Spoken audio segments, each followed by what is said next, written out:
Welcome to Rashmi's रसोई। मेथी पराठे, आलू पराठे किंवा मटर पराठे तर आपण नेहमीच बनवत असतो, पण आज मी तुम्हाला अगदी आगळे वेगळे अशा तुरीच्या दाण्यांचे पराठे कसे बनवायचे ही रेसिपी दाखवणार आहे। त्यासाठी हा व्हिडिओ शेवटपर्यंत बघा आणि माझ्या चॅनलला लाईक, शेअर अँड सबस्क्राईब करा। आता आपण तुरीच्या दाण्यांचे पराठे बनवणार आहोत। त्यासाठी 1 वाटी गव्हाचं पीठ, अर्धी वाटी मैदा, नंतर वाटीभर तुरीचे दाणे हे असे काढून घेतले आहेत। एक बटाटा वापरणार आहोत, हे बटाटा उकडवून वापरणार आहोत। मुठभर कोथिंबीर, चमचाभर आलं लसूण पेस्ट, पाव चमचा धना जिरा पूड, अर्धा चमचा लाल तिखट, पाव चमचा हळद आणि चवीप्रमाणे मीठ वापरणार आहोत। सर्वात आधी हे तुरीचे दाणे आहेत ना, हे आपण मिक्सरला थोडे जाडसर फिरवून घ्यायचे आहेत, किंवा क्रशर असेल तर क्रशरमधनं बारीक केलेत तरी चालेल। आणि हे उकडलेला बटाटा आहे, साल काढून खिसून घेते।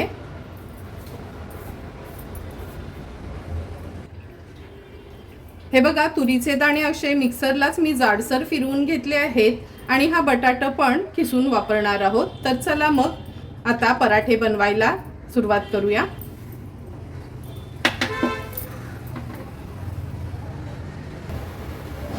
गॅसवर आपण हा पॅन गरम करत ठेवला आहे। अगदी 1 चमचाच तेल घेणार आहोत।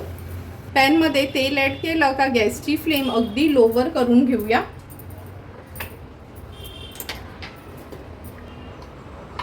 आता 1 छोटा चमचा आपण आलं लसूण पेस्ट ऍड करणार आहोत।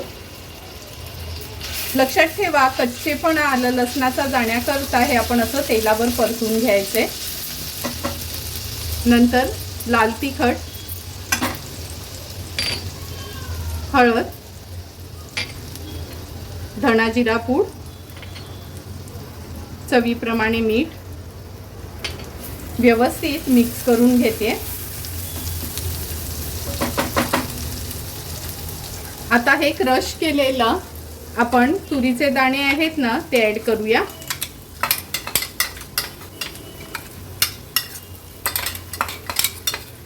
लक्षात ठेवा, खूप बारीक अशी पेस्ट करायची नाही, ह्याची व्यवस्थित मिक्स करून घ्यायचं आहे।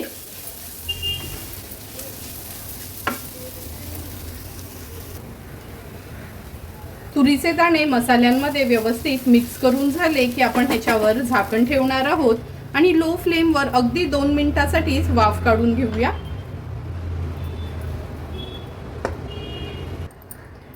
2 मिनिटं झाली आहे, झाकण काढून घेऊया। हे बघा, दाणे व्यवस्थित आपले शिजले गेलेत। क्रश केल्यामुळे दाणे शिजायला काही जास्त वेळ लागत नाही।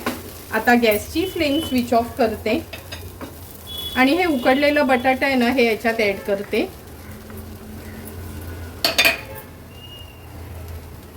खूप सारी कोथिंबीर घालूया आणि व्यवस्थित हे मिश्रण एकजीव करून घ्यायचे।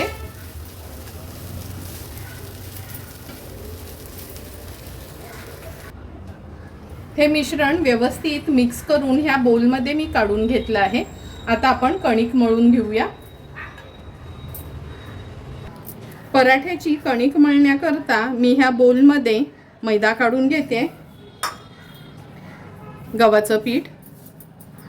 तुम्ही अर्धा मैदा, अर्ध गव्हाचं पीठ किंवा फक्त गव्हाचं पीठ किंवा फक्त मैदा देखील वापरू शकता।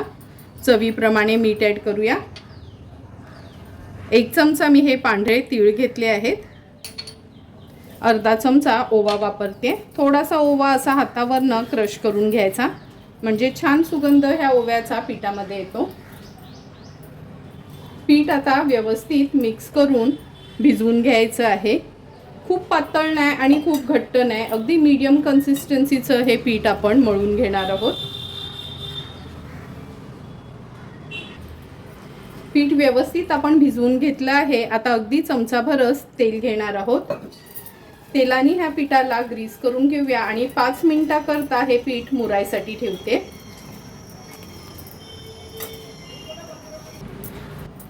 पाच मिनिटं झाले आहेत। हे पीठ मळून आपण मुरवत ठेवलं होतं। हे बघा, अगदी परफेक्ट पराठ्यांसाठी आपलं हे पीठ तयार झालं आहे। लहान मोठे आपल्याला कसे पराठे हवेत तसे ह्याचे मी गोळे करून घेते।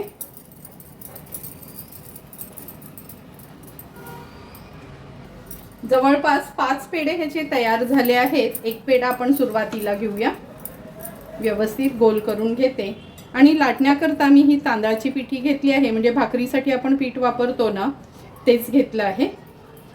मुद्दाम मी ना ह्याची वाटी बनवून स्टफिंग ह्याच्यात स्टफ केलं नाही, कारण का काही जे नवीन असतात ना त्यांना पुरणपोळीसारखे हे पराठे लाटता येत नाही। आपल्याला सवय असते, पण सगळ्यांनाच हे पराठे जमतील म्हणून मी असे अगदी पॉकेट पराठा दाखवते। आता ह्याची छान पातळ पोळी लाटून घ्यायची आहे।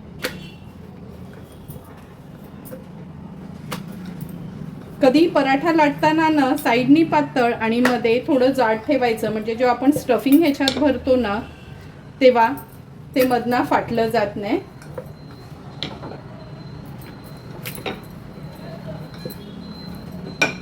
ही बघा छान अशी ही पोळी आपण लाटून घेतली आहे। आता हे स्टफिंग आहे ना मधोमध भरून घ्यायचे, व्यवस्थित पसरवून घेते। एक मोठा चमचा भरून आपण ही स्टफिंग घेतली आहे। आता चारी साइडनी हा पराठा आहे ना आपल्याला फोल्ड करून घ्यायचा आहे, हाताने असा प्रेस करायचा।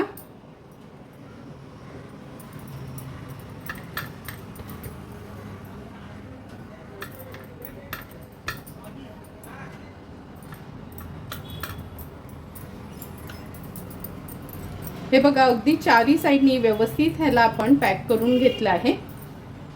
आता थोडंसं तांदळाचं पीठ घेते आणि हा पराठा लाटून घेते।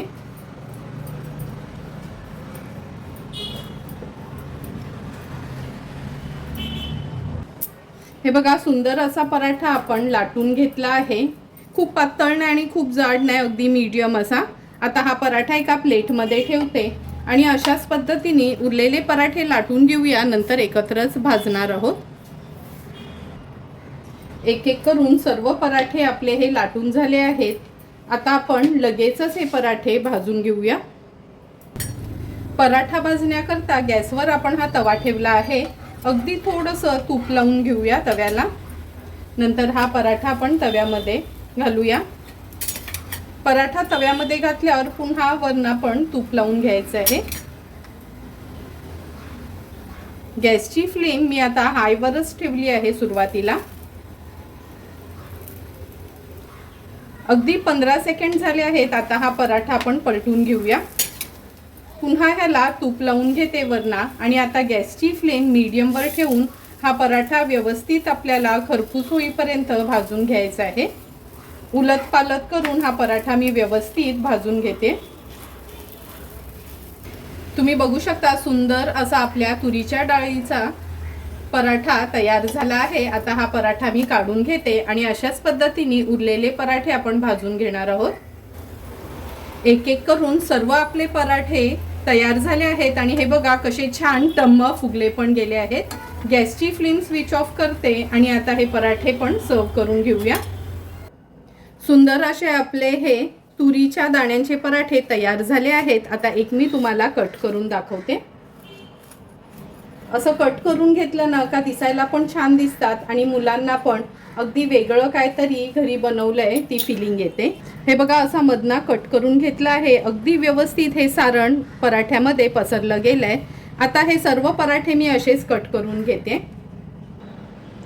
सुंदर असे तुरीच्या दाण्यांचे तयार झालेले हे पराठे आपण ह्या सर्विंग प्लेटमध्ये सर्व करून घेतोय। तुम्हाला पण जर मी बनवलेल्या ह्या दाण्यांच्या पराठ्यांची रेसिपी आवडली असेल तर नक्की या थंडीमध्ये एकदा तरी हे तुरीचे दाणे घरी आणा आणि माझ्या पद्धतीने हे पराठे घरी ट्राय करा आणि कसे झाले ते नक्की मला कमेंट करून सांगा। तुम्हाला पण जर मी बनवलेल्या ह्या पराठ्यांचा व्हिडिओ आवडला असेल तर नक्की माझ्या चॅनलला तुम्ही लाईक, शेअर अँड सबस्क्राईब करा। Thank you for watching my video.